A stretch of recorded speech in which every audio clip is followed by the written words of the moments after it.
Hi అండి, అందరికీ నమస్కారం. Welcome to my YouTube channel. ఈ వీడియోలో ఏపీ ప్రభుత్వ ఉద్యోగ పెన్షనర్లకు ముఖ్య గమనిక అండి. ఏంటంటే 1500 కోట్ల రూపాయల పెండింగ్ బిల్లులు పెట్టడం వల్ల ఇవి రద్దు చేశారు. తాజా నిర్ణయం అయితే ఈ విధంగా తీసుకోవడం జరిగింది. మరి ఆ వివరాలంటే ఈ వీడియోలో తెలుసుకుందామా? వీడియో ఎక్కడైనా స్కిప్ చేయకుండా ఎండ్ వరకు చూడండి. అప్పుడే పూర్తి ఇన్ఫర్మేషన్ అర్థమవుతుంది. అలాగే వీడియో నచ్చినట్లయితే లైక్ చేయండి. ఇంకా సబ్స్క్రైబ్ చేసుకున్నట్లయితే మన ఛానల్ సబ్స్క్రైబ్ చేసుకున్నారని నేను చేసే ప్రతి ఒక్క వీడియో మీ వరకు రీచ్ అవుతుంది.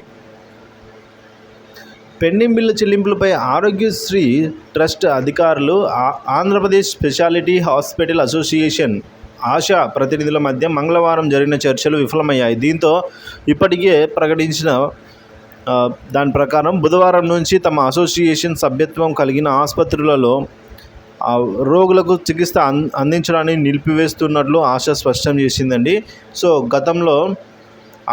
గత ఆగస్టు నుంచి బకాయి పడిన ఈ 1500 కోట్ల బిల్లును వెంటనే చెల్లించకుంటే ఆరోగ్యశ్రీ సేవలు నిలిపివేస్తామని ఆశ ప్రకటించిన నేపథ్యంలో అసోసియేషన్ ప్రతినిధులతో ఆరోగ్యశ్రీ ట్రస్ట్ సీఈఓ లక్ష్మీషా మంగళవారం రాత్రి జూమ్ కాన్ఫరెన్స్ కాల్ ద్వారా చర్చించారు. ప్రభుత్వ బిల్లుల చెల్లింపుల కోసం చర్యలు తీసుకుంటుందని సీఈఓ చెప్పారు. గతంలోనూ ఇలాగే చెప్పినప్పటికీ బిల్లుల చెల్లింపులు జరగలేదని ప్రతినిధులు పేర్కొన్నారు. బిల్లుల చెల్లింపులకు నిర్దేశితమైన చర్యలు కనిపించనందున బుధవారం నుంచి ఆరోగ్యశ్రీ ఉద్యోగుల ఆరోగ్య బీమా కింద కొత్త కేసులను తీసుకునేదే లేదని Asha acting president Y Ramesh, ప్రధాన కార్యదర్శి సి అవినాష్ ఓ ప్రకటన ద్వారా తెలిపారు.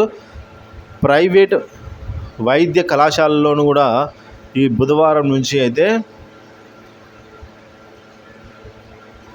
ఆరోగ్యశ్రీ సేవలు కొనసాగించబోము ఎట్టి పరిస్థితుల్లోని వారి యాజమాన్యాలు ప్రకటించేశాయి.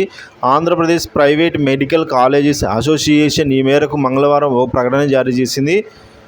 సో కోవిడ్-19 కింద అందించిన చికిత్స బిల్లులు, ఆరోగ్యశ్రీ బిల్లులు ఈ విధంగా చెల్లింపులు సుమారుగా 3 ఏళ్ల నుంచి ప్రభుత్వం చెల్లించలేదు. బకాయిలు చెల్లించే వరకు కూడా ఆరోగ్యశ్రీ సేవలు అందించేదే లేదు. మందుల ఖర్చు వరకు పూర్తిగా భరించేందుకు ముందుకు వచ్చే వారికి మాత్రం వైద్యం అందిస్తాము. వ్యాధి నిర్ధారణ పరీక్షలలో 50% రాయితీ ఇస్తాము. సర్జరీలు ఉచితంగా చేస్తాము. ఇప్పటికే ఇన్ పేషెంట్గా ఉన్న వారికి ఆరోగ్యశ్రీ సేవలకి అయితే కొనసాగిస్తామని అయితే తెలియజేయడం జరిగింది.